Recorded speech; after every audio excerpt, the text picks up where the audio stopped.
Bien, entonces para poder entender, nos queda claro que la caída de tensión en una resistencia es simplemente voltaje de la resistencia es igual a R por I. Pero en una inductancia, yo tengo entendido que, recuerdo que mi curso de redes 1, análisis de circuitos 1 es voltaje en inductancia es igual a L derivada de la corriente con respecto al tiempo. ¿Por qué me dices que es L por I? Entonces hay que recordar para eso, y para entenderlo bien, hay que recordar un poco de física, ¿no?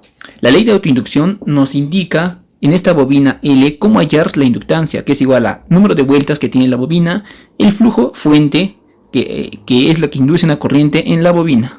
Ahí está la corriente. Entre la corriente, obviamente. Y la ley de Faraday me indica que la tensión inducida en una bobina es igual a menos la derivada del flujo con respecto al tiempo. Pero si esa bobina tiene muchas vueltas, no es solo una, entonces N. Le agregamos el N, simplemente. Esa es la ley de Faraday.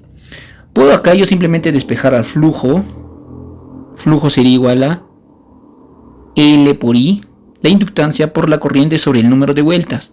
Y reemplazar eso aquí. Y vemos que el N saldría, ¿no? Si yo reemplazo sería la tensión en E va a ser igual a... El menos indica que la tensión que está generando se va a oponer a ese campo fuente que ha generado. O sea, que cuando el campo desaparezca, la tensión también va a desaparecer. Pero en muchos casos prácticos se ignora el negativo. Entonces yo voy a ver aquí que E va a ser igual a N derivada de el flujo con respecto al tiempo. Pero el flujo lo hemos despejado de esta ecuación de aquí. Y sería igual a L por I sobre N. Cierro esto. N es constante, sale de la diferencial y se elimina con este N. Me quedaría simplemente esta ecuación.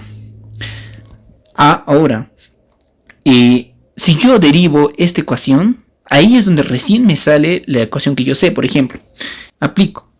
E sería igual a derivada de L por I con respecto al tiempo más L derivada de I con respecto al tiempo. En corriente alterna, en tu análisis de circuitos 2, esto se iba. ¿Por qué? Porque la inductancia no varía con el tiempo. No varía. Y tú tienes solo esta ecuación. Pero en esta inductancia, ¿qué me demuestra esta ecuación? Que en la máquina síncrona, esta inductancia va a variar mucho con el tiempo.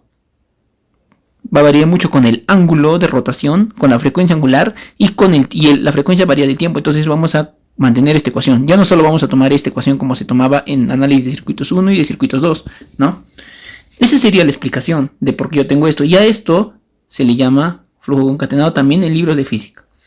Ahora, con esto ya estamos listos para poder realizar lo que son las ecuaciones del modelamiento matemático, las verdaderas ecuaciones de circuitos magnéticos. Vamos a aplicar la ley de Kirchhoff a todo ese circuito magnético estator-rotor.